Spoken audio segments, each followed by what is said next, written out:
gitu.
Ya, kembali lagi di acara webinar kita hari ini, em, Safe Mountain Climbing and Himalayan Mountain. Terima kasih Bapak, Ibu, Mas, Mbak, Abang sekalian masih stay tune di sini. Sebelum masuk ke materi kedua, saya ingin memberikan notis bahwa di acara ini kita akan ada gelar pertanyaan-pertanyaan dan pemenangnya akan mendapatkan door prize dan juga grand prize. Pertanyaannya bisa disimak di akun Instagram dari FMI at mountaineeringfed.indonesia. Nanti bisa dilihat di situ pertanyaannya ada apa aja. Jawabannya bisa dimasukkan di kolom komentar dengan tagging atau mentioning beberapa hashtag. Di antaranya ada hashtag webinar FMI, hashtag Array sebagai sponsor kita hari ini, ada hashtag responsible mountainer. Eh, Mungkin kakak-kakak admin bisa dibantu ya nanti di kolom chat box di sini bisa dituliskan nama IG-nya apa, terus hashtagnya apa aja untuk jawab gitu ya. Nanti akan ada berbagai hadiah menarik untuk door prize dan grand prize. Ada banyak. Oke, selanjutnya kita masuk ke materi kedua kita yang akan dibawakan oleh Bapak Martin Rimbawan atau Bang Martin, Mas Martin, yang merupakan World Seven Summiter dan materinya mengenai pengalaman terkena acute mountain sickness di Everest. Sebelum kita uh, Sebelum kita persilahkan Bang Martin untuk membawakan paparannya, kita bahas sedikit tentang short biografi beliau. Bang Martin ini merupakan lulusan Fakultas Pertanian Universitas Padjadjaran Bandung. Saya juga orang Bandung, Bang. Adalah seorang konsultan petualangan yang telah meraih prestasi sebagai pendaki 7 puncak dunia. Beliau memiliki keahlian dalam menjelajah gunung dan hutan, bersertifikat sebagai pelatih pendakian, dan pengalaman beliau ini mencakup banyak hal, diantaranya adalah ekspedisi gunung di Indonesia, penelitian konservasi Karmbi, berbagai proyek bersama organisasi seperti Wanadri, WF, National Geographic, and the North Face Asia. Bang Martin ini juga pernah menjabat sebagai Ketua Sekolah Pendakian Wanadri dan terlibat dalam tim penyelamatan Trabas. Beliau saat ini merupakan um, aktif yang berorganisasi di Wanadri, KSRP Bandung, dan Federasi Mountaineering Indonesia. Now, let's moving along to our session dengan Bang Martin. Bang Martin, waktu dan tempat kami persilahkan.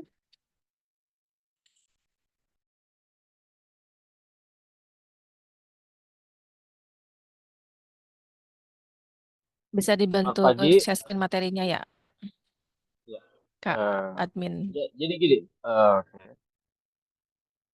ya selamat pagi, salam sejahtera untuk semua.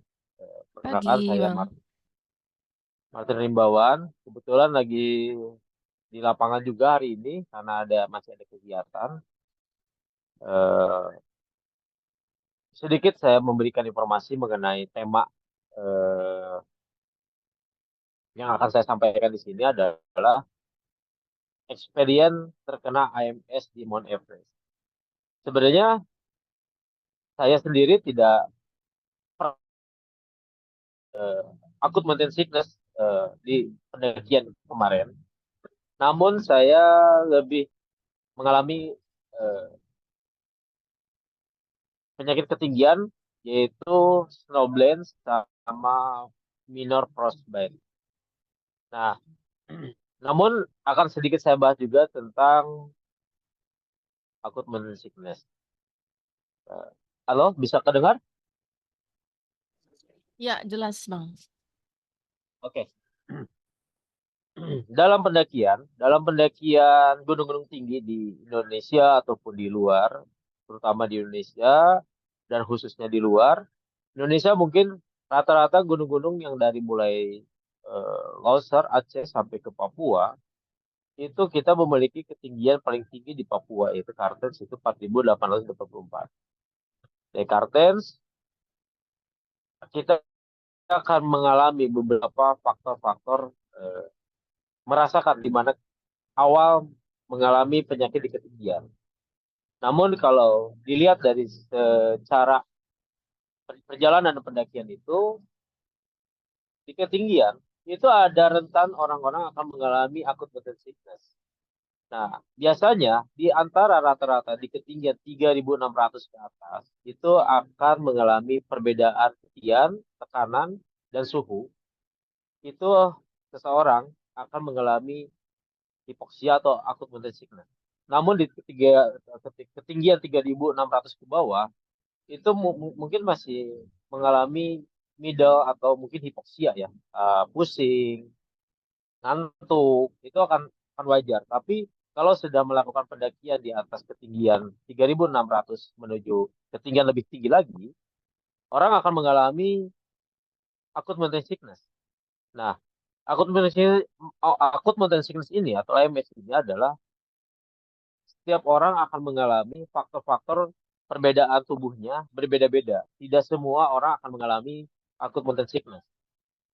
Sebagai pendaki gunung, kita harus memahami salah satu faktor bukan hanya wawasan saja di pendakian, wawasan saja tentang equipment barang dan logistik peralatan yang kita bawa, namun kita juga harus mempelajari tentang habit kesehatan tubuh kita.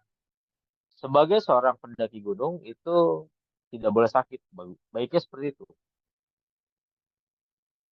Namun banyak orang mengalami pendakian itu kegiatan yang dimana kegiatan lebih di ketinggian akan mengalami faktor-faktor tersendiri yaitu acute mountain sickness.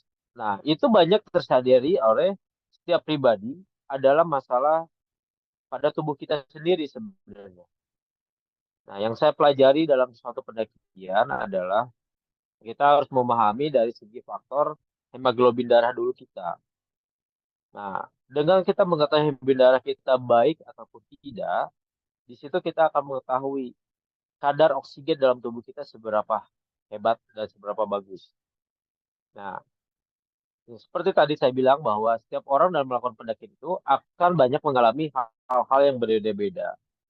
Ada yang mengalami akut mountain sickness-nya, hipoksianya di ketinggian 3.000, ada yang mulai kenanya di 4.000, ada mulai kenanya di 5.000, ada mulai kenanya mungkin lebih tinggi lagi. Namun itu fluktuatif, tiap orang akan mengalami faktor yang berbeda-beda. Nah, dalam suatu pendakian, seorang pendaki itu harus memahami hemoglobin darahnya. Seberapa hebat, seberapa baikkah kita mengalami hemoglobin darah kita tuh baik apa tidak. Yaitu salah satunya tentang habitnya kita di ketinggian. Yang kedua, tentang bagaimana faktor baik enggaknya kita makan. Sebagai seorang pendaki itu wajib untuk makan. Wajib untuk makan. Semakin tinggi, semakin rentan orang akan sedikit bisa makan. Karena faktor di ketinggian. Nah, akut mountain sickness adalah penyakit ketinggian yang akan setiap orang akan mengalami. Bukan hanya pendaki. Bukan hanya pendaki yang akan bisa mengalami akut mountain sickness mungkin ya.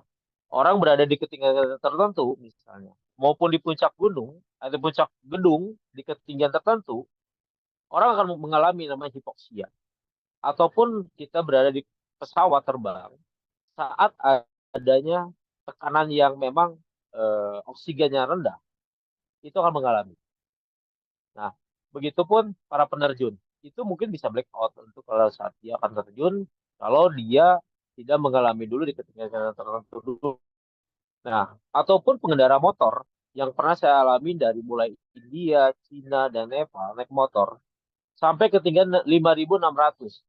Namun setidaknya dengan melakukan pendakian atau mengendarai kendaraan sampai ke tingkat tertentu, kita harus melakukan yang namanya aklimatisasi. Nah, aklimatisasi ini sangat penting untuk dilakukan oleh setiap orang karena kita bukan orang yang terbiasa tinggal di ketinggian. Contohnya, kita biasa tinggal di tengah kota yang mungkin ketinggiannya hanya 300 mdpl, maksimal di 1000 mdpl. Berbeda mungkin orang-orang Nepal di sana yang memang hidup di ketinggiannya sudah di atas 3.000 lebih. Mereka sudah mengalami proses yang adaptasi tubuhnya dengan lingkungannya. Begitupun kita yang baru datang ke sana dengan biasa habit tinggal di ketinggian yang sangat rendah, bermain pada ketinggian yang lebih tinggi. Otomatis kita harus melakukan berbagai macam cara teknik untuk menghindari terkena akut mountain sickness, yaitu dengan melakukan pendakian secara perlahan namun pasti dan jangan sampai lupa dalam satu pendakian kita memerlukan faktor nutrisi dan makanan serta minuman gitu. Nah, banyak orang yang mengabaikan hal-hal itu dalam melakukan pendakian. Mereka mengabaikan energi yang dibutuhkan untuk dalam pendakian sebenarnya akan lebih besar ketimbang energi yang kita lakukan beraktivitas di lingkungannya masing-masing yang saat ini mungkin di kota, di rumah, di kantor akan berbeda dengan kita melakukan pendakian saat memang berada di ketinggian suhu yang sangat rendah, tekanan oksigen yang sangat rendah juga itu yang harus dialami. Sedikit cerita, saya mengalami beberapa penyakit di ketinggian, bukan hanya AMS, namun waktu pendakian di Everest saya hampir terkena namanya snowblind atau buta di ketinggian apa, sementara. Begitupun terkena dua jari tangan saya dan jempol kaki saya yang sebelah kanan pernah mengalami frostbite. Namun frostbite yang saya alamin adalah frostbite yang masih bisa terselamatkan gitu. Jadi masih balik ke Indonesia masih dalam keadaan yang masih normal. Cuman rasa yang saya rasakan waktu terkena minor frostbite itu sangat luar biasa. Dan penyembuhannya juga mungkin hampir sebulan berada di Indonesia. Nah, banyak faktor terkena penyakit di ketinggian, yaitu salah satunya yang tadi saya utarakan adalah eh, snowblind yang pernah saya alamin. Namun eh, akut mountain sickness atau AMS yang saya alamin beberapa pendakian yang saya pernah alamin akut mountain sickness hanya sekalinya ada di Kilimanjaro. Nah, sedangkan di Everest saya tidak mengalami akut mountain sickness gitu. Nah, namun sangat tidak enak. Bagaimana rasanya terkena akut mountain sickness? Rasa mual, eh, tidur pun tidak bisa, gelisah, mata merah, nafsu makan tidak ada, mau makan dipaksain pun tidak bisa. Nah, obat terbaik itu hanya bisa turun ke bawah dengan baik untuk menjauhi ketinggian. Mungkin kita pernah mendengar berita orang melakukan pendakian Mount Everest, Lhotse, Nopse, atau gunung-gunung di 8 ribuan tanpa menggunakan tabung oksigen. Namun orang tersebut bisa melakukan, tapi mereka memenuhi dulu proses yang sangat panjang. Tidak kita tiba-tiba datang ke Everest, langsung melakukan pendakian langsung ke puncak, itu mungkin tidak, sangat mustahil. Kita butuh proses aklimatisasi dulu, penyesuaian tubuh dengan ketinggian, yang dimana itu untuk bagaimana meredam tubuh kita dengan oksigen di atas. Dan obat terbaik saat terkena AMS adalah turun dari ketinggian tersebut sampai ke ketinggian tertentu yang mungkin relatif sudah dibilang aman. Selama kita bisa melihat eh, orang yang terkena AMS, setelah kita turunkan di ketinggian-ketinggian tertentu, dia bisa makannya lahap, dia bisa makan lagi, berarti dia udah bisa melakukan pendakian ulang. Gitu. Namun kalau orang itu masih tidak bisa untuk melakukan aktivitas sehari-hari atau aktivitas berkegiatan di camp tersendiri, harus diturunkan lagi lebih bawah lagi. Karena secara pendakian itu eh, baiknya dalam satu hari orang itu harus bisa melakukan pendakian sekitar 200 meter secara vertikal per ketinggian. Vertikal ya, bukan panjang jarak yang ditempuh 200 meter, tapi per vertikalnya ketinggian. Karena semakin tinggi di ketinggian 4.000, 5.000, 6.000 per 200 meter itu sudah mengalami tekanan yang sangat kuat. Tekanan yang sangat kuat. Gitu. Makanya melakukan akumisasi itu dengan melakukan perjalanan perlahan-perlahan.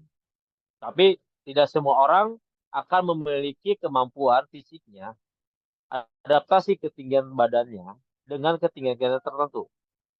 Ada yang bisa terkena MS di 4.000, ada yang terkena bisa MS di 5.000, itu macam-macam. Tergantung bagaimana kita memiliki habit yang sudah terbiasa. Yang kita harus pahami adalah mengenai hemoglobin darah kita.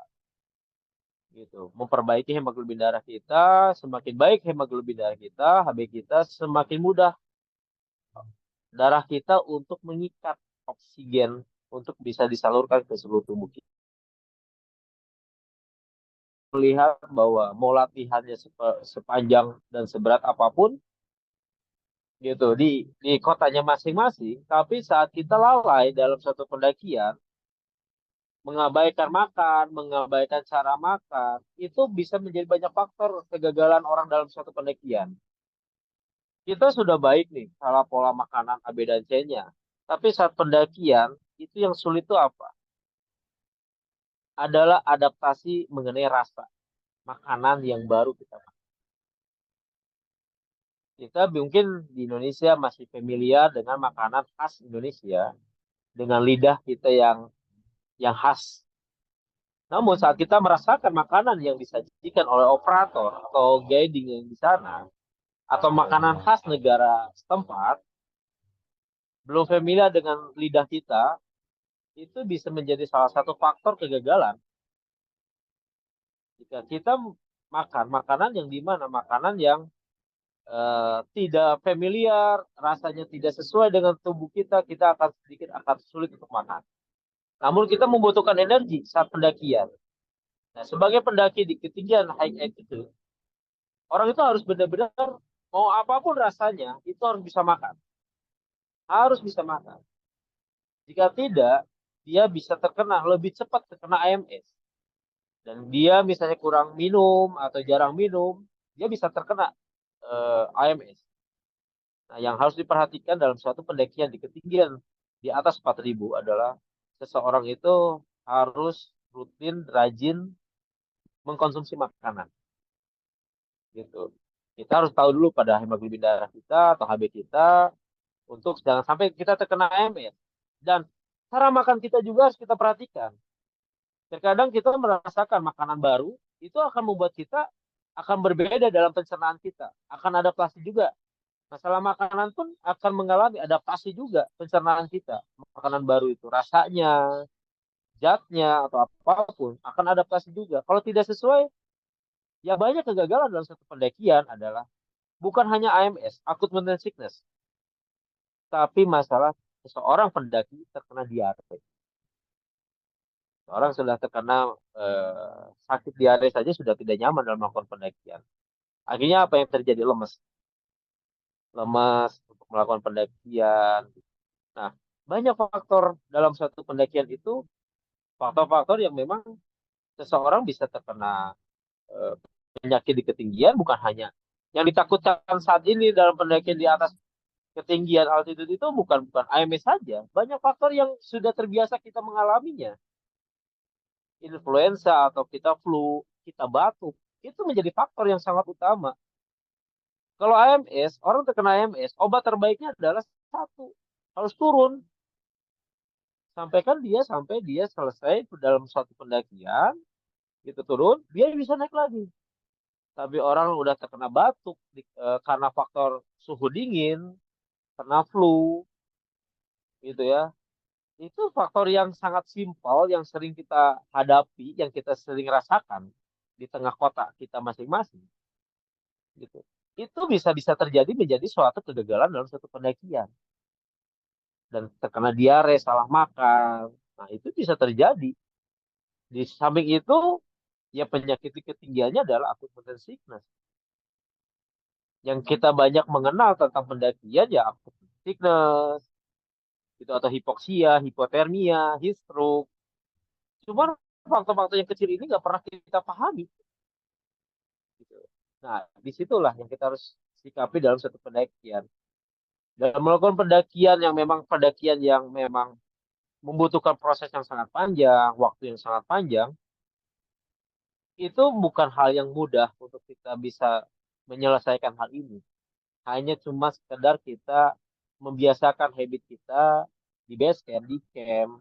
Bukan hanya saat kita mau aklimatisasi, moving naik per ketinggian, tapi bagaimana kita bisa membiasakan habit kita bangun pagi jam 2 malam atau jam 2 subuh kita harus segera moving untuk aklimatisasi. Dengan suhu yang sangat-sangat minus, yang belum kita terbiasa harus jam setengah 8 atau jam 7 baru bergerak, ini tiba-tiba jam 2 pagi harus bergerak, gitu. Membiasakan habit seperti itu memang butuh proses yang tidak mudah, gitu. Nah, hal-hal ini yang saya lihat eh, banyak penyakit-penyakit di ketinggian bukan hanya faktor makanan saja, bukan karena tubuh kita kurang fit, tapi masalah mental. Yang saya alami waktu 2013 melakukan pendakian Everest, 860 pendaki dunia beserta Sherpa, Climber, dan Guiding, itu yang berhasil muncak hanya 240 orang.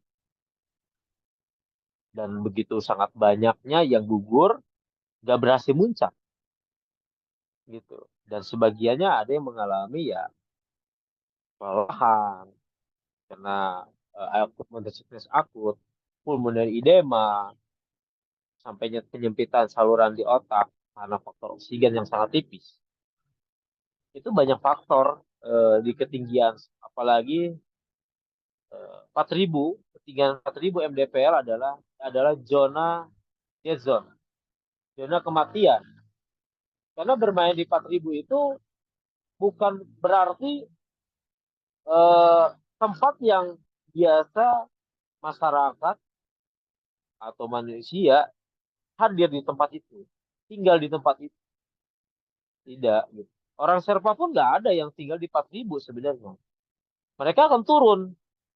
Hanya saja kalau ada di Everest Base Camp, di Lukla atau yang lain-lainnya, itu karena saat ada musim pendakian. Mereka mencari penghasilan dari menjual beberapa produk, menjual beberapa membuka restoran dan penginapan. Nah, kenapa sampai di 4.000 mentoknya? Karena semakin tinggi, apa yang kita dapatkan? Berkebun pun tidak bisa, beternak pun akan sulit. Yaitu menjual wisata pendakian. Gitu. Apalagi kita sebagai orang Indonesia yang rata-ratanya tinggal di ketinggian di bawah 1.000, bergerak di ketinggian 4.000, 5.000, 7.000, 8.000. Dan saya melakukan pendakian Everest itu membutuhkan waktu kurang lebih 53 hari.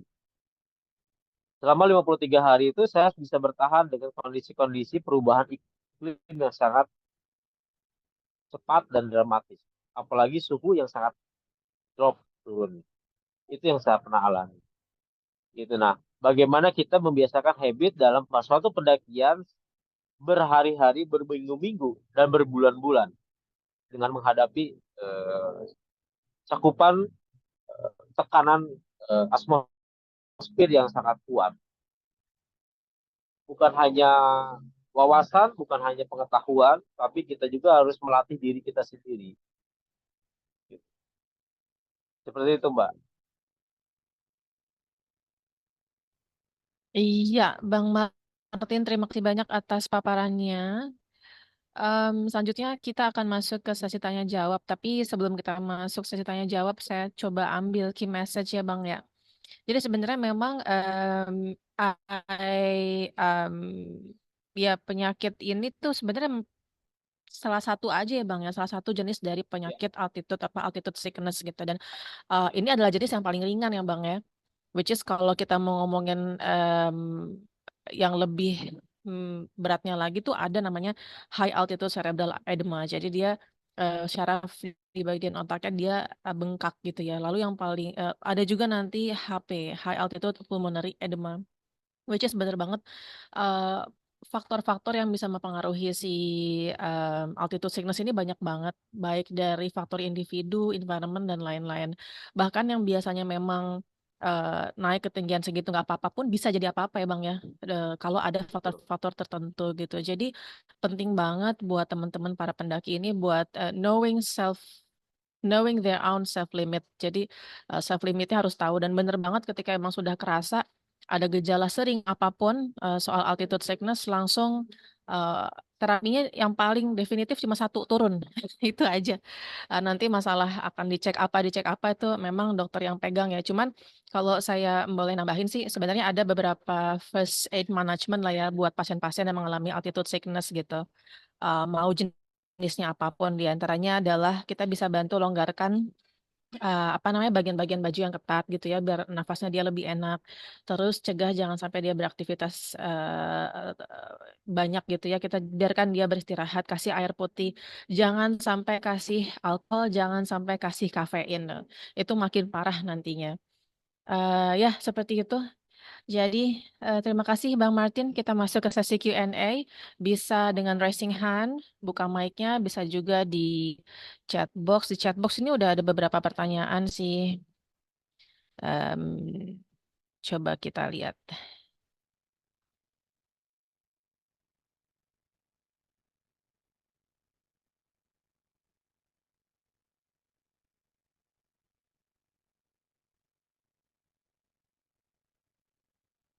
Atau mungkin ada yang mau raise hand, langsung buka mic-nya. Ini ada dari Mbak Ayu sih. Bang Martin mau tanya seberapa besar manfaat obat IMS atau Diamox? Apakah baik dikonsumsi atau tidak? Kalau iya, kapan saat yang tepat mengkonsumsinya? Silakan, Bang Martin. Nah, ya, eh, saat saya melakukan pendakian juga kita dibekalin dengan P3K, salah satunya obat-obat seperti itu Diamox. Namun itu tidak banyak kita gunakan Diamox itu. Sebenarnya eh, hanya salah satu waktu-waktu yang sangat mendesak itu mau kita lakukan. Namun saat kemarin pengalaman saya melakukan pendakian, saya tidak melakukan pengobatan atau minum obat seperti itu diamok, tapi mencoba pada tubuh diri kita sendiri bagaimana kita bisa beradaptasi dulu dengan ketinggian. Sebelum kita melakukan pendakian, kita harus memahami dulu mau kemana kita jalan, di ketinggian berapa kita akan moving, sampai ketinggian berapa kita akan berada. Itu juga harus kita pahami dari semua faktor-faktor resiko-resiko terbesar. Walaupun kita membawa obat-obat pribadi, sangat penting itu kita bawa untuk menginjek suatu tubuh kita dalam waktu-waktu tertentu. Maksudnya, waktu-waktu tertentu adalah saat emergensi yang sangat-sangat fatal baru kita akan menggunakan itu. Tapi selama kita masih bisa melakukan pengobatan secara natural dan adaptasi tubuh kita, itu yang paling baik. Kita nggak mau eh, melakukan pengobatan obat terus-terusan setiap hari makan obat untuk mempertahankan eh, akut mountain sickness kita atau hipoksia kita dengan minum obat. Yang dikhawatirkan adalah apa? Untuk tubuh kitanya malah tidak baik. Yang dia akibatkan adalah masalah pendakian dengan tim akan lebih merepotkan gitu. Jadi lebih baik saat kita mengalami AMS akut mountain sickness lebih baik kita turun saja di ketinggian tertentu sampai ketinggian 200 per vertikal mdpl gitu. Cuman 200 meter aja. Kita akan tahu dulu rasanya seperti apa. Masih masih terasa kita turun lagi ke 200 meter ke bawahnya lagi. Itu yang biasa saya lakukan. Tapi kalau mengkonsumsi diamok udah di ketinggian dan kita sudah nafsu makan sudah tidak bisa, apapun tidak bisa, itu harus dievakuasi turun ke bawah. Kalau kita memaksakan terus bertahan dengan obat, itu malah tidak baik. Kita bisa bertahan dengan obat, tapi kita tidak bisa bertahan dengan asupan makanan. Bahkan kalau orang terkena AMS, untuk minum pun dia akan sulit. Untuk minum pun akan sulit, gitu. Nah, hal itu yang paling baik adalah kita menyadari diri kita sendiri saat kita mengalami hal-hal yang sudah ada gejala menjelang hipoksia atau sampai akut mental sickness. Namun kita juga harus memahami bagaimana emergensi jalurnya seperti apa. Itu yang harus dipahami. Kalau mengenai obat diamok itu sebenarnya eh, diperbolehkan juga, tapi nggak akan bertahan. Kalau kita itu hanya bertahan di tempat kita kena AMN. Tapi memaksakan kita untuk naik lagi ke ketinggian tertentu, dia akan lebih orang akan ngerasa akan lebih berat lagi perjalanannya. Itu yang akan terjadi. Gitu. Jadi beberapa banyak cara teknik itu pernah kita coba gitu ya, untuk ada tujuan untuk sampai puncak, tapi kita juga ada tujuan paling besar adalah kita pulang dari atas itu harus selamat, tidak boleh kurang apapun, gitu. Di daerah intinya gunung itu nggak akan lari kemana, gunung itu nggak akan lari kemana saat tubuh kita belum fit, belum baik, Lebih baik kita mengurungkan dulu pendakian, baru next bulan depan kita bisa naik lagi pendakian. Gitu. Ya, gitu Mbak. Ya, siap, Bang Martin. Terima kasih banyak atas jawabannya. Ini ada info dari Dr. Iqbal mengenai guideline wilderness medicine. Di antaranya ada mention tentang Diamox juga. Itu dikeluarkan oleh UIAA dan WMS. Mungkin nanti bisa di-share ya, Dr. Iqbal ya di chat box ya dokumennya. Mbak Ayu, semoga jawabannya menerangkan. Selanjutnya ini ada pertanyaan lagi dari Basecamp Bimawari Bang. Pertanyaannya adalah bagaimana strategi yang efektif untuk mengelola resiko dan keselamatan selama pendakian, terutama kondisi cuaca yang ekstrim. Semoga jawaban para senior bisa menjadi ilmu berlebih bagi kami selaku pengelola base camp pendakian dalam melakukan briefing ke calon pendaki jika terjadi dalam kondisi cuaca ekstrim. Silakan, Bang Martin. Kita tidak akan bisa menyadari bahwa dalam satu pendakian yang sangat mudah pun itu bisa dibilang ekstrim. Kita bisa lihat gunung kalau dari kejauhan itu warnanya biru. Tapi saat kita berada di kaki gunung, mungkin gunung itu akan terlihat beda warna, yaitu warnanya hijau. Tapi saat kita berada di tengah-tengah gunung dan hutan itu banyak terlihat faktor-faktor yang sangat terjadi, yaitu kabut, yaitu hujan tiba-tiba, yaitu angin, dan banyak faktor lainnya. Nah, namun dari situ yang kita sadari adalah memahami dulu dan mengumpulkan dulu data informasi sampai tingkatan terekstrimnya di bulan berapa kita akan melakukan, ekstrimnya di angin muson seperti apa. Nah, yang paling penting dalam satu pendakian itu kesiapan diri kita sendiri. Data informasi mungkin saat ini mudah didapat, mudah untuk kita searching, namun belum tentu eh, praktek lapangannya akan sesuai dengan apa yang orang lain lakukan. Kita harus pintar-pintar memilih waktu-waktu terbaik dalam satu pendakian. Waktu-waktu terbaik dalam waktu pendakian. Apakah kita akan melakukan pendakian di musim penghujan? Akan berbeda equipment yang akan kita bawa. Melakukan pendakian di musim kemarau akan berbeda pula equipment barang yang akan kita bawa. Begitupun logistik. Nah, saat melakukan pendakian tiba-tiba hujan, deras, badai, kabut, suhu, ketinggian, itu banyak faktor sebenarnya. Yang harus dipahami adalah kesiapan kita melakukan perjalanan itu seberapa pengalamankah kita, seberapa lamakah kita untuk melakukan pelatihan dan latihan. Saya biasanya melakukan pendakian, eh, melakukan satu pendakian itu tahu dulu kemana saya akan tuju, gunung apa yang akan saya tuju. Jangan sampai kita overload atau over training di latihan. Gunungnya tidak terlalu sulit, tapi kita over latihannya. Ataupun sebaliknya, gunungnya ekstrim, gitu. Tapi latihannya kita cuma lari doang, jogging doang, tanpa ngelatih bagaimana kesiapan kita membawa beban atau ransel. Nah, seberapa efektifkah kita melakukan pendakian itu adalah seberapa kesiapan kita secara knowledge. Saya selalu menyebutkan ada 5 faktor yang saya selalu utarakan. Yang pertama itu safety, yang kedua tetap safety, yang ketiga tetap safety, yang keempat thinking, yang kelima action. Yang pertama, safety pada diri kita sendiri. Safety pada diri kita sendiri, apakah udah siapkah semuanya? Jasmani, rohani, peralatan, logistik, sampai keuangan juga. Kedua, safety juga. Safety pada tim. Dengan siapa kan kita jalan, dengan siapa tim kita yang sama-sama memiliki pengalaman yang sama, itu safety di sama tim dulu.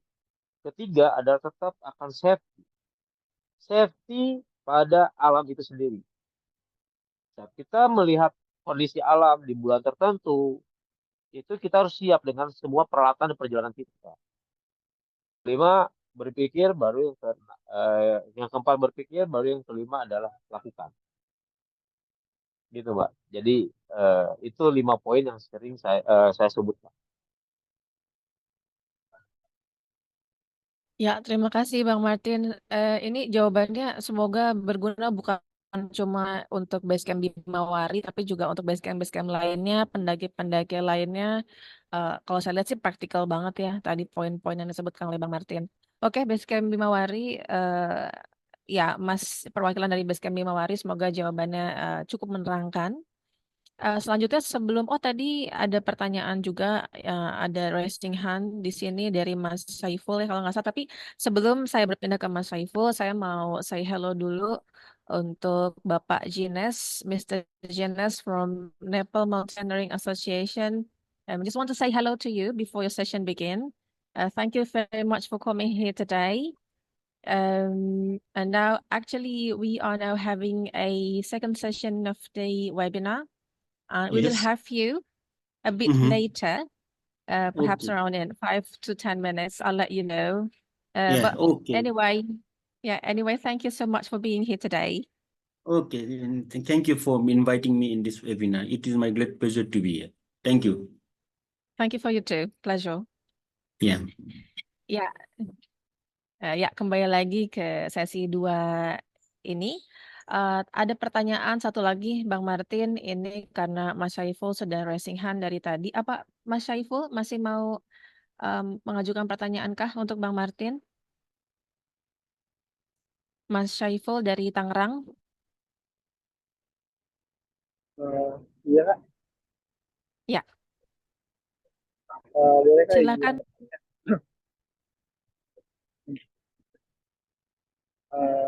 Oke, sebelum Bayu, izin bertanya kepada pemateri. Saya Saiful dari Kota Tangerang.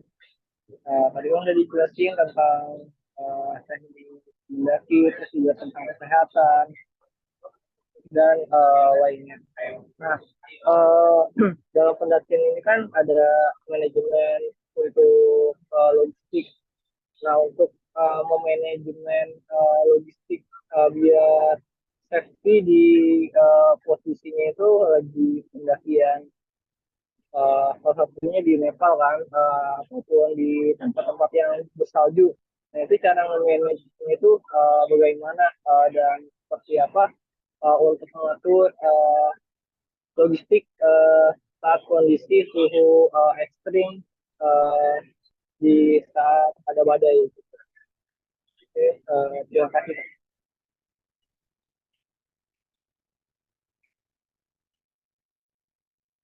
Oke, terima Oke, kasih. Mas Syaiful, silakan Bang Martin. mengatur logistik ya.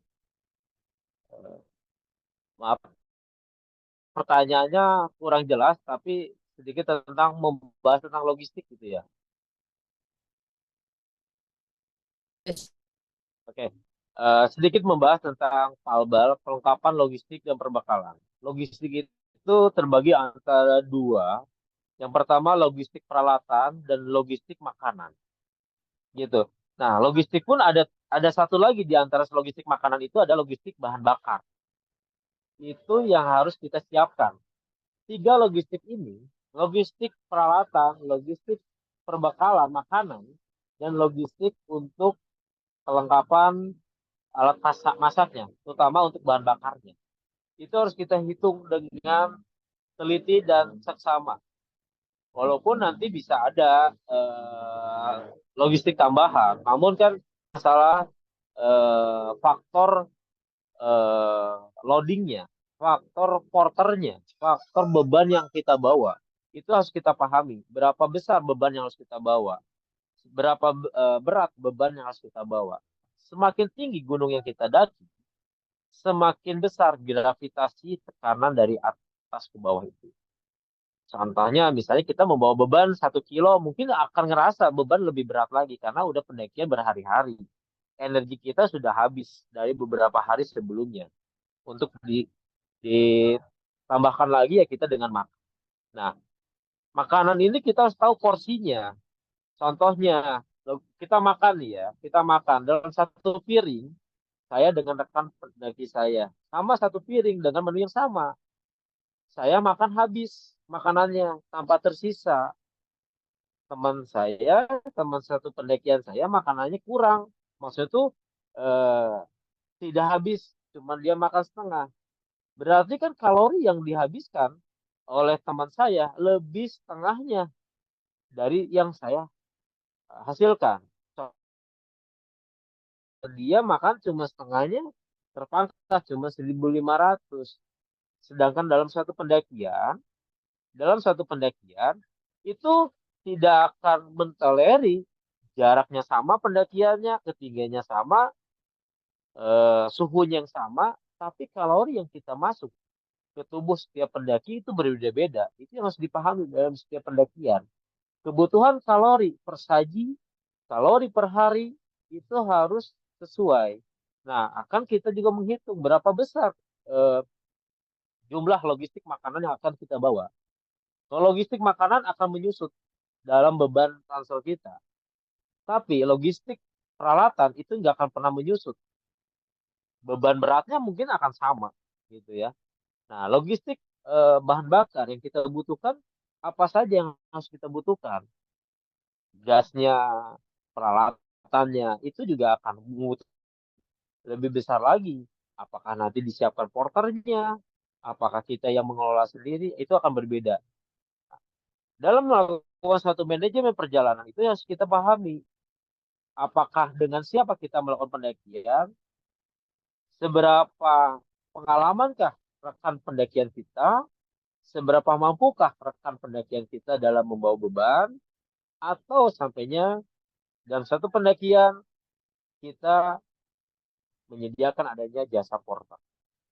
Itu akan berbeda. Hal itu yang bisa dipahami dalam suatu manajemen operasional ekspedisi.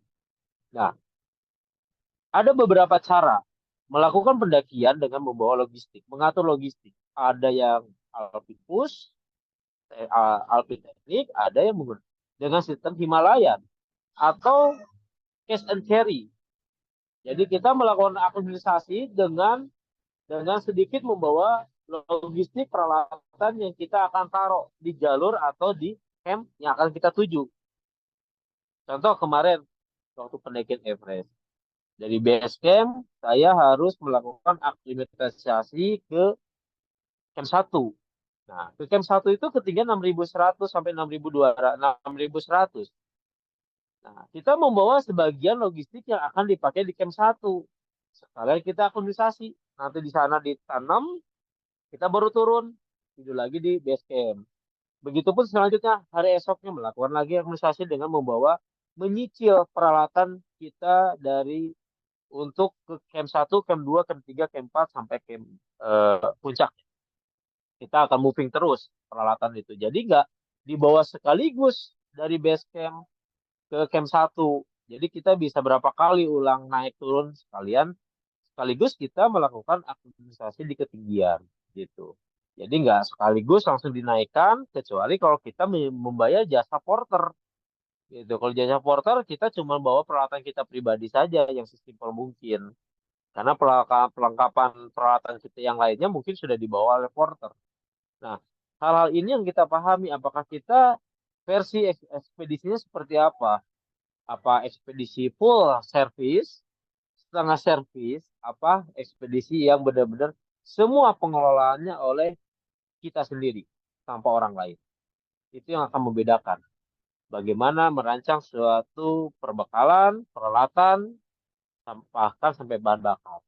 Itu yang yang saya ajari eh, dalam perjalanan-perjalanan ini, gitu, Mbak.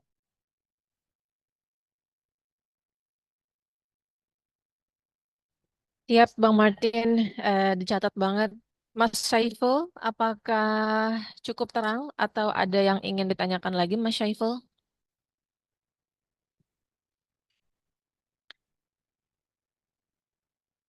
Sudah oke ya nampaknya. Kita yang kasih banget tuh dua itu kias banget sama temen. Tapi ya Saya sendiri kurang terdengar ya, Mas Saiful. Bang Martin, terkopi kah, Bang? Apa Ya, mungkin Mas terkopi. Saiful terkopi ya? Kurang Siap, jelas tapi siap. Oke, oke. Kalau begitu, terima kasih sekali lagi untuk Bang Martin atas paparannya, diskusinya, tanya jawabnya, dan juga pada para peserta atas pertanyaan-pertanyaannya. It's very enlightening. Terima kasih banyak. Dan Bang Martin, ini ada e-certificate dari FMI untuk Abang hari ini. Terima kasih atas partisipasinya. Kita boleh izin screenshot dulu ya, Bang, dengan e-certificate. Oke, oke. Oke, 1, 2, 3. Oke, sudah. Terima kasih banyak Bang Martin. Semoga kita bisa silaturahim terima kasih face to semuanya. face. Ya, terima kasih.